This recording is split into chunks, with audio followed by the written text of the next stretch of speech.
Hello friends, नमस्कार। मैं हूं उमाकांत पंड्या और आज हम बात कर रहे हैं प्रश्नावली 6.3 का क्वेश्चन नंबर 3। यहां पर मेरा उद्देश्य आपको सिर्फ सवाल को हल करवाना नहीं है। मैं चाहता हूं आप प्रत्येक बिंदु को बहुत सरलता से समझें और जानें। इसके साथ ही हम बिल्कुल ही सरल भाषा का प्रयोग करेंगे जिससे सामान्य बच्चे को भी यह समझ में आ जाए कि हम यहां पर क्या कर रहे हैं और क्यों कर रहे हैं। और यदि आपको पता है तो आप स्किप करके आगे बढ़ जाइए और आगे से वीडियो को देखिए। तो आइए हम शुरू करते हैं क्वेश्चन नंबर 3। तो सबसे पहले हमें क्या दे रखा है? समलंब ए बी सी डी। तो सबसे पहले हमें यहां शब्द दे रखा है समलंब। तो सबसे पहले हम इसका मतलब समझेंगे कि समलंब क्या होता है। समलंब एक चतुर्भुज होता है जिसकी 4 भुजा होती है, उसको चतुर्भुज कहते हैं। और चतुर्भुजों में एक प्रकार है आपका समलंब। तो समलंब चतुर्भुज कैसा होता है? तो समलंब चतुर्भुज में 2 भुजाएं समानांतर तथा 2 भुजाएं असमानांतर होती है। ऐसा जो चतुर्भुज होता है उसको हम कहते हैं समलंब चतुर्भुज। अब इस चतुर्भुज का हमें नाम दे रखा है ए बी सी डी। तो आप हमेशा याद रखिए, किसी बात को इग्नोर मत कीजिए, छोटी से छोटी बात पर आपका ध्यान होना चाहिए। जैसे इस चतुर्भुज का हमें नाम दे रखा है ए बी सी डी। तो आपको यह परफेक्ट पता होना चाहिए कि जब भी आप आकृति बनाएं तो उस आकृति में आपकी भुजाएं कैसे होंगी। आप दो दो लेटरों को देखिए, ये वाला ए बी दे रखा है तो एक भुजा होगी आपकी ए बी। अब एक लेटर को छोड़ दीजिए तो दूसरी भुजा होगी आपके पास में बी सी। एक लेटर को और छोड़ दीजिए, ये हो जाएगी आपकी भुजा सी डी। और इस लेटर को छोड़ दीजिए, अब इसके आगे कोई लेटर नहीं है, इस लेटर को इस लेटर से मिलाइए तो ये हो जाएगा आपके पास में भुजा ए डी। तो ये होगी आपकी चारों भुजाएं। यदि गलती से भी आपने इस प्रकार से नहीं देखा और आपने किसी लेटर को जिस जगह रखना था उससे अलग जगह पर रख दिया तो वो आपका चतुर्भुज भी गलत हो जाएगा और आपका सवाल भी शुरुआत में ही गलत हो जाएगा। तो अब देखिए, सबसे पहले चतुर्भुज बनाना है तो हमको एक समलंब चतुर्भुज बनाना है और साथ में क्या दे रखा है जिसमें ए बी समानांतर डी सी। ये जो इस प्रकार की लाइन होती है वो आपको संकेत करती है कि ये दो जो भुजा है वो आपकी समानांतर है। तो यहां पर मैंने इस चित्र को बना दिया है। सबसे पहले देखिए, मैंने यहां चतुर्भुज बना दिया है ए बी सी डी। ये चतुर्भुज बन गया और इसकी 2 भुजाएं कौन सी है? A B. ये होगी आपकी ए बी और इसके समानांतर भुजा कौन सी दे रखी है? D C. तो ये होगी डी सी। अब देखिए, जैसे मैं यहां पर आपको बात कर रहा था कि जो भुजा है यदि आपने इस प्रकार से नहीं रखा तो गलती कहां हो जाती है वो देखिए। आपने लिखा ए बी और ये होगी ए बी भुजा, पहली भुजा। इसके बाद में कौन सी भुजा? B C. यदि आपने यहां से सी को हटाकर यदि यहां लिख दिया होता, ये यदि सी हो जाता और आपने यहां डी लिख दिया तो ये भुजा बन जाती है आपकी बीडी। बिल्कुल गलत है, बीडी भुजा यहां पर कहीं है ही नहीं। तो आपको शुरुआत में ये ध्यान रखना है कि यहां बी और सी, तो हमको तुरंत यहां बी सी, तो बी के बाद में जो भुजा बनेगी सी तो यहां आएगी सी। इतना भी काम कर लिया तो एक ही लेटर बचता है, वो सोते ही यहां आ जाएगा। तो आपको शुरुआत में इस प्रकार की बात को ध्यान रखना है। को जब भी आप लिखें तो भुजाओं को दो दो देख ले कि आपने भुजाओं को सही लिखा है या नहीं लिखा है। यह हो गया हमारा शुरुआती काम। ये एबीसीडी एक समलंब चतुर्भुज बन गया जिसमें हमें 2 भुजाएं ए बी समानांतर डीसी दे रखी है। हमने ये 2 भुजाएं ए बी समानांतर डीसी इस प्रकार से इस चित्र को बनाया है।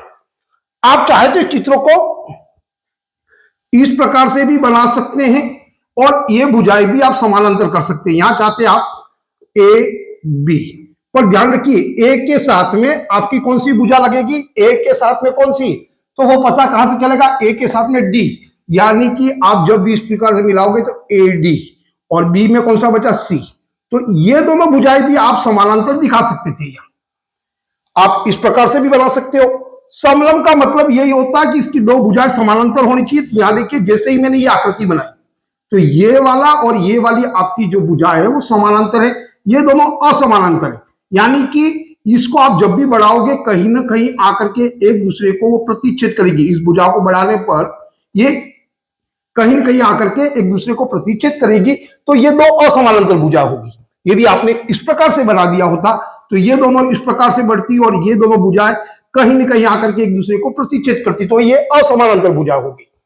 तो समलंब चतुर्भुज को आप किसी भी प्रकार से बना सकते हैं, इसमें कोई बाध्यता नहीं है। बस आपको ध्यान देना है, जब भी डायग्राम बनाए तो दो भुजाएं असमानांतर हो और दो भुजाएं समानांतर हो।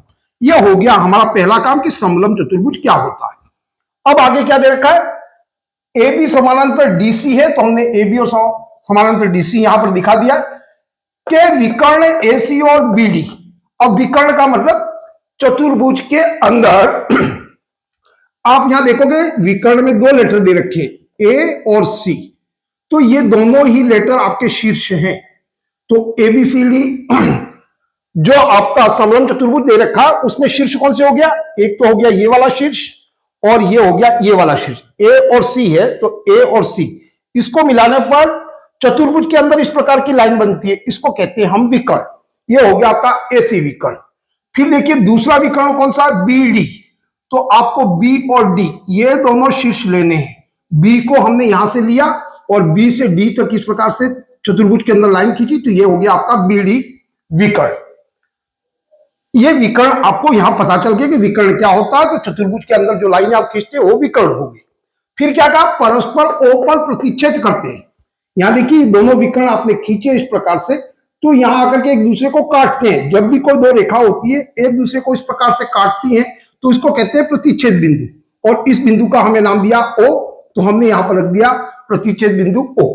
यहां तक हमें इस सवाल में दे रखा है, ये सभी बातें हमको इसमें दे रखी है।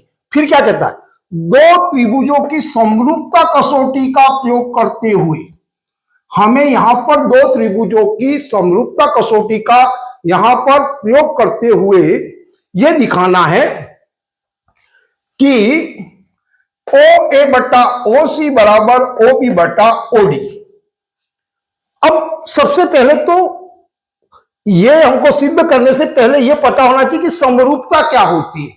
समरूप क्या होता है, तो समरूप यह होता है कि दो यदि आपके पास में त्रिभुज हैं और इन दोनों त्रिभुजों को आपको यदि समरूप दिखाना है तो उसकी जो संगत भुजाएं होंगी वो बराबर होंगी, साथ ही उसकी जो संगत भुजाएं होंगी वो समानुपाती होंगी। ये दोनों चीजें आपको पता होनी चाहिए कि संगत भुजाएं समानुपाती कैसे होती है और संगत भुजाएं बराबर कैसे होती है, तो ये भी बात आपको यहां से पता होनी चाहिए। तो अब देखिए पहले तो हम इसको जो हमें दे रखा है उसको हम लिख लेते हैं, फिर एक एक बात को समझते हुए इस सवाल को हम हल करेंगे। अब देखिए हमें यहां पर क्या दे रखा है, तो उसको सबसे पहले लिखेंगे पहले पॉइंट के रूप में दिया है, और आप यहां हल करके भी इसको लिख सकते हो। यहां लिखेंगे हल। हल में आप सबसे पहले लिखोगे दिया है। अब आपको इसमें क्या दे रखा है, तो एक समलंब चतुर्भुज दे रखा है, तो आप लिखेंगे समलंब चतुर्भुज ए बी सी डी। एक बात तो ये दे रखी है, साथ में दूसरा पॉइंट क्या दे रखा है, ए बी समानांतर डीसी। ये दूसरी बात हमें दे रखी है, साथ में ही विकर्ण दे रखे हैं एसी और बीडी। तो आप लिखेंगे विकर्ण एसी और हो गया बीडी, और साथ में लिख सकते हैं ऊपर प्रतिच्छेद करता है, ऐसा भी आप यहां लिख सकते हैं। तो यहां तक हमको जो दिया है उसको हमने यहां से उतार लिया, या कह दीजिए इसको हमने लिख दिया। फिर क्या कहते हैं, दो त्रिभुजों की समरूपता कसौटी का प्रयोग करते हुए पहले तो हमें इस डायग्राम में दो त्रिभुजों को ढूंढना है और उन दोनों को समरूप दिखाना है, और समरूप दिखाने के बाद हमें यह प्रूव करना है कि ओ ए बटा ओ सी बराबर ओ बी बटा ओ डी। तो अब इसको कैसे हल करेंगे वो देखिए। आपको जब भी ये दे रखा होता है तो इसको कहते हैं यहां पर दूसरे पॉइंट के रूप में, यहां देखिए दर्शाइए। दर्शाइए का मतलब हमको यहां पर सिद्ध करना है। क्या सिद्ध करना है, तो ये बात आप दूसरे पॉइंट के रूप में लिख दीजिए, सिद्ध करना है। आपको यहां पर क्या सिद्ध करना है, ओ ए बटा ओ सी बराबर ओ बी बटा ओ डी। इस बात को आपको प्रूव करना है। अब प्रूफ कैसे करना है, जिसने कहा है समरूपता से, दो त्रिभुजों को आपको समरूप दिखा करके। तो जैसे ये प्रूफ करने वाली बात है, यहां सिद्ध करने वाली बात है, तो यहीं से हमें इस बात का पता चल जाता है कि ये दो त्रिभुज इस आकृति में कौन से त्रिभुज है। यदि आपका थोड़ा सा भी नॉलेज है अच्छा सा, तो आप तुरंत यहां जो प्रूफ करना है उसी से दो त्रिभुजों को ढूंढ लोगे, क्योंकि यहां पर कितने त्रिभुज है देखिए, 1 2 3 4, इसके अलावा एक बड़ा त्रिभुज बन रहा है, इसमें बहुत सारे त्रिभुज बन रहे हैं। जहां आप यदि इस बात को पकड़ लेंगे कि कौन से त्रिभुज को हमें देखना है, और उसी त्रिभुजों से हमको ये अनुपात के रूप में, समानुपात के रूप में यहां भुजाएं दे रखी है, तो कैसे पकड़ेंगे उसको देखिए। कौन सा त्रिभुज लोगे, तो आप देखिए यहां पर देखिए ओ ए लिखा ऊपर की तरफ से, और यहां लिखा ऊपर ओ बी, यानी कि जब भी हम भुजाओं को समानुपात के रूप में लिखते हैं तो ऊपर जो भुजाएं लिखते हैं वो एक त्रिभुज की लिखते हैं, किसी भी एक त्रिभुज की, दोनों में से। तो ये वाला त्रिभुज देखिए कौन सा होगा, तो यहां देखिए हमको 3 लेटर उठाते हैं, यहां त्रिभुज मिल जाएगा। एक तो ओ मिल गया, एक ए मिल गया, ओ 2 बार आ रहा है तो हमको 2 बार नहीं लेना, एक ही बार ले लिया, ओ ए और बी। तो आप इस प्रकार से यहां त्रिभुज को ढूंढ सकते हैं। ये ओ ए बी कहां है, देखिए ओ ए और बी, यानी कि ईस्ट वाला त्रिभुज, ईस्ट वाले त्रिभुज से। और दूसरा त्रिभुज देखिए नीचे आपको अनुपात में फिर भुजा दे रखी है, तो वो भी एक त्रिभुज की, कौन सी भुजा है, ओ सी और ओ डी। तो एक ले लीजिए ओ, फिर आ गया सी, ओ 2 बार आ रहा है तो एक बार ले लिया, फिर हो गया डी, तो ये दूसरा त्रिभुज कौन सा हो गया, ओ सी डी। तो देखिए कौन सा है, ओ सी और डी, यानी कि ये वाला त्रिभुज। अब हमें यहां से ये पता चल गया कि इन दोनों त्रिभुजों से, इन दोनों त्रिभुजों को आप समरूप करके ये वाली बात को आपको प्रूव करना है। तो ये पहला काम आपको सरलता से कर लेना है, और इसको देखने भी आपको आना चाहिए। ये हो गया आपके पास में त्रिभुजों को देखने का तरीका। अब देखिए इसको अब कैसे हल करेंगे, तो देखिए अब यहां लिखेंगे, दो त्रिभुज ले रहे हैं, हमको पता चल गया यहां ओ ए बी ले रहे हैं, तो लिखेंगे त्रिभुज ओ ए बी व त्रिभुज कौन सा हो गया, यहां त्रिभुज बनाइए पहले, तो त्रिभुज ओ सी डी में हमको यहां पर क्या दे रखा है, अब इसको हमको देखना है। त्रिभुजों को समरूप दिखाने के लिए यदि उसके कोणों को आपने संगत कोणों को बराबर कर दिया, या उसकी भुजाओं को समानुपात दिखा दिया संगत भुजाओं को, तो वो त्रिभुज समरूप हो जाते हैं। तो अब देखिए यहां पर हम सरलता से कौन सा काम कर सकते हैं, तो ये दोनों त्रिभुज देखिए, ये दोनों त्रिभुजों में आप कोण को भी यहां से पता लगा सकते हैं कि कौन सा कोण किसके बराबर होगा। ये O के बराबर में O होगा, A के बराबर में C होगा, और B के बराबर में D होगा। ये भी आप यहां से ढूंढ सकते हैं। पर यदि ये दे रखे होते आपको कि ये दोनों समरूप है, ऐसा अभी हमको ऐसा कुछ ले नहीं रखा है, तो हम यहां देखिए ये वाला O कोण दोनों में आ रहा है कॉमन, तो ये देखिए ये वाला यहां से ये कोण और ये वाला ये कोण, ये दोनों कोण आपके बराबर हैं। अब कैसे बराबर हैं, यदि आप सामान्य सी बात करेंगे तो आप देखिए ये दोनों विकर्ण एक दूसरे को प्रतिच्छेद कर रहे हैं, और यहां पर एक कोण बन रहा है और ये कोण बन रहा है। तो ये आमने सामने के कोण क्या कहलाते हैं, ये कहलाते हैं आपके शीर्षाभिमुख कोण। तो ये दोनों हो गए आपके शीर्षाभिमुख कोण से बराबर, कोण O और कोण O। अब यहां पर त्रिभुज जैसा लिया वैसा ही आपको नाम भी लिखना है 3 लेटर में। तो क्या करेंगे, AOB, इस वाले को ध्यान रखिए, AOB लिया तो इस तरफ लिखेंगे हम कोण O बीच में आएगा क्योंकि कोण है, वो ध्यान रखिए। यहां लेंगे A, पहले लेंगे AOB, बराबर में कौन सा हो जाएगा आपका कोण, ये वाला हो। तो फिर इसको देखिए COD, ऐसा क्योंकि बीच में आएगा कोण, इस त्रिभुज का COD, इस प्रकार से इस कोण को लिखेंगे कोण COD। अब दोनों कोण को बराबर कर दिया, तो ऐसे ही नहीं कि आपने बराबर कर दिया, इसका कारण भी आपको लिखना। तो किस कारण से बराबर हुए, अभी हमने देखा ये दोनों कोण आपके शीर्षाभिमुख कोण हैं, तो फिर क्या हो जाएगा, यहां लिखेंगे शीर्षाभिमुख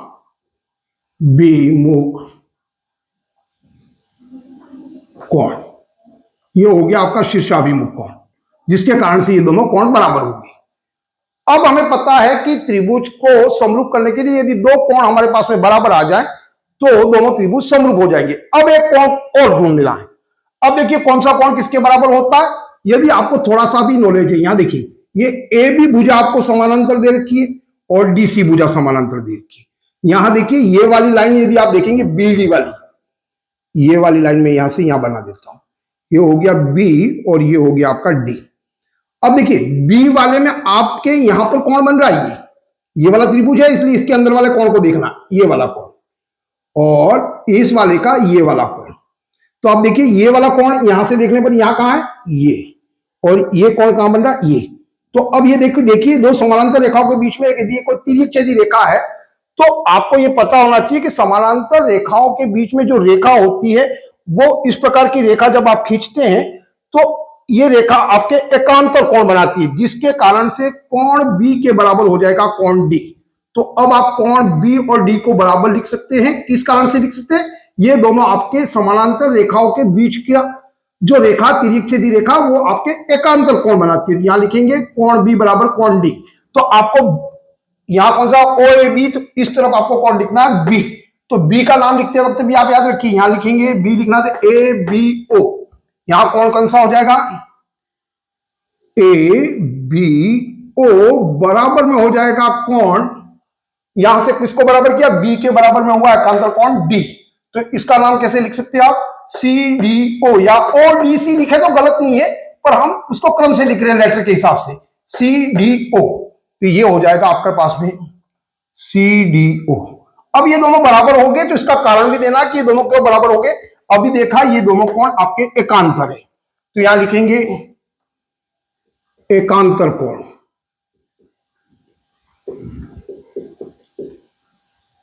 ये दो आपके पास में हो गए, इससे अधिक काम करने की आपको आवश्यकता नहीं है। पर तीसरा कोण भी हम यहां बराबर कर लेते हैं। कौन सा कोण बचा आपका, यहां से आपका कोण कौन सा बराबर हो गया, बी और डी बराबर हो गया और ओ बराबर हो गया। अब ए और सी को देखिए, ए कोण और सी कोण को, इस रेखा को यदि यहां से हटा लेते हैं तो यहां से भी समानांतर रेखाओं के बीच में ये रेखा इस प्रकार से बनी हुई है, तो ये कोण हो गया आपका ए और ये कोण हो गया आपके पास में सी।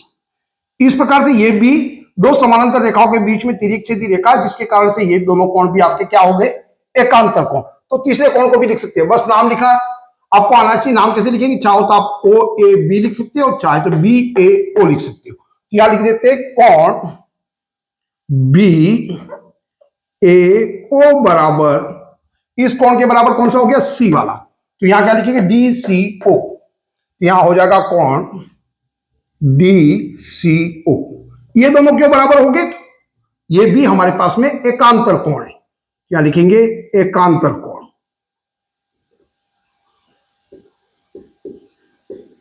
ये हो गया आपके एकांतर कोण। अब आपके पास में यदि दो त्रिभुजों के जो संगत कोण है वो बराबर हो जाएंगे, तो त्रिभुज दोनों क्या हो गए, समरूप। तो फिर आप यहां क्या लिखोगे, ए नियम से, और हिंदी में चाहे तो भुजा कोण कोण कोण नियम से। तो हम लिख देते हैं यहां शॉर्ट में ए नियम से कौन सा त्रिभुज, नाम भी आप जो कोण बराबर हुए उसी के हिसाब से लिखिए। ये हो जाएगा इस त्रिभुज का नाम ओ बी ए।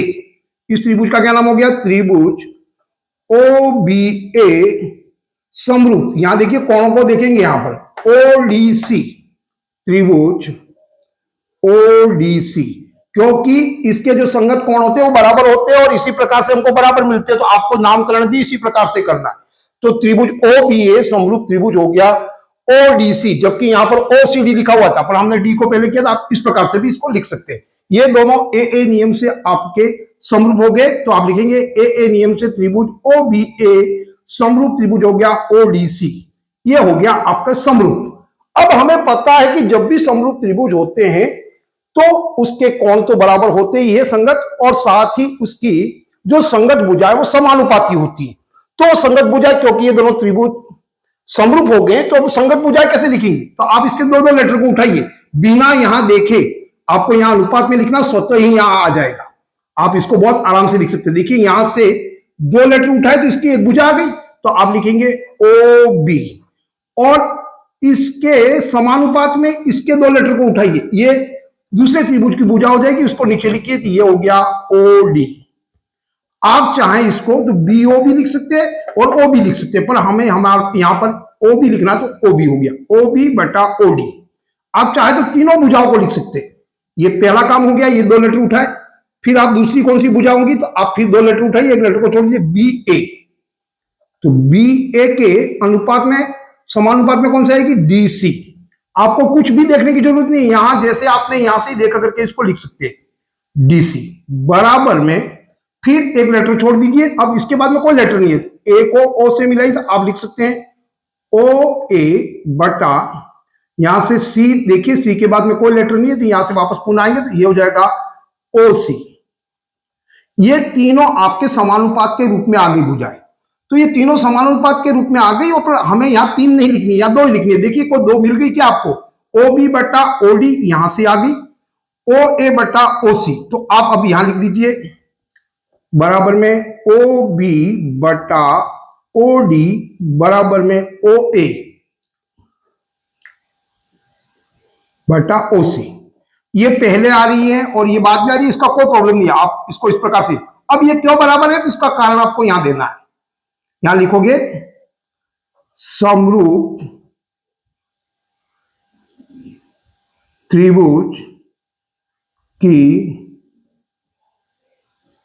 संगत भुजाएं समानुपाती होती है।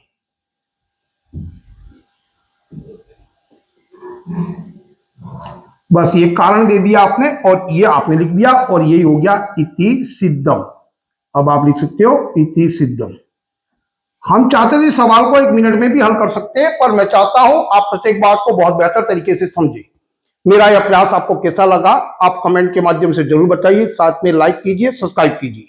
आज के लिए बस इतना ही। जय हिंद, जय भारत।